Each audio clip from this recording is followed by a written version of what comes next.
Wife ಹೇಳಿದ್ರು ಈ ಥರ ಸಂಡೇ ಸ್ವಾಮೀಜಿಗಳು ಈ ಥರ ಭವಿಷ್ಯಗಳು ಹೇಳ್ತಾರೆ, ನಾವೇ ಕ್ವಶನ್ ಕೇಳಿದ್ರೆ ಕ್ವಶನ್ ಕೇಳೋ ಅವಶ್ಯಕತೆ ಇಲ್ಲ, ಅವರೇ ಕ್ವಶನ್ ಹೇಳ್ಬಿಟ್ಟು ಪರಿಹಾರ ಕೊಡ್ತಾರೆ ಅಂತ ಹೇಳಿದ್ರು.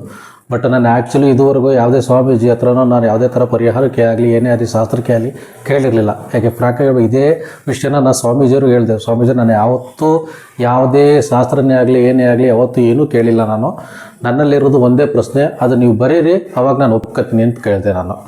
ಸೊ ನಾನೇನು ಪ್ರಶ್ನೆ ಕೇಳಬೇಕಾಯ್ತು ಅದು ಪ್ರಶ್ನೆಯಲ್ಲೇ ಬರೆದು ತೋರಿಸಿದ್ರು ಪೇಪರಲ್ಲಿ. ನಾನೇನು ಕೆಲಸ ಮಾಡ್ತೀನಿ ಅಂತ ಹೇಳಿದ್ರು.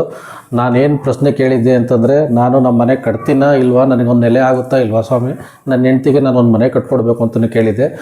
ಅವರು ಅದೇ ಪೇಪರಲ್ಲೇ ಬರ್ಕೊಬಿಟ್ಟು ಇದೇ ನೀನು ಮನೆ ಕಟ್ತೀಯಾ, ಈ ಮನೆಗೆ ನೀನು ಇದೇ ನೇಮ್ ಇಡು ಅಂದ್ಬಿಟ್ಟು ಪೇಪರಲ್ಲಿ ಬರ್ಕೊಟ್ಟಿದ್ದಾರೆ. ಬೇಕಾದ್ರೆ ನೀವು ಪೇಪರ್ನೂ ನೋಡ್ಬೋದು ಏನು ಬರ್ಕೊಟ್ಟಿದ್ದಾರೆ ಅಂತ. ಇದು ಅವ್ರು ಬರ್ಕೊಟ್ಟಿರೋ ಪೇಪರು.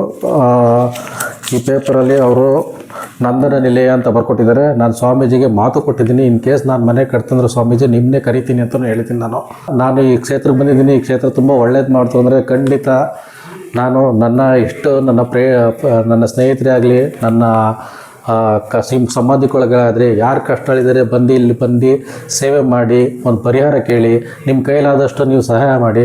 ಅವರೇನು ನಿಮ್ಮ ಹತ್ರ ದುಡ್ಡು ಕೇಳಲ್ಲ, ಏನೂ ಇಲ್ಲ, ಸಿಂಪಲ್ ಪರಿಹಾರ ಹೇಳ್ತಾರೆ. ಆ ಪರಿಹಾರ ಮಾಡಿ ಜೀವನದಲ್ಲಿ ಒಳ್ಳೇದು ಕಟ್ಕೊಳ್ಳಿ.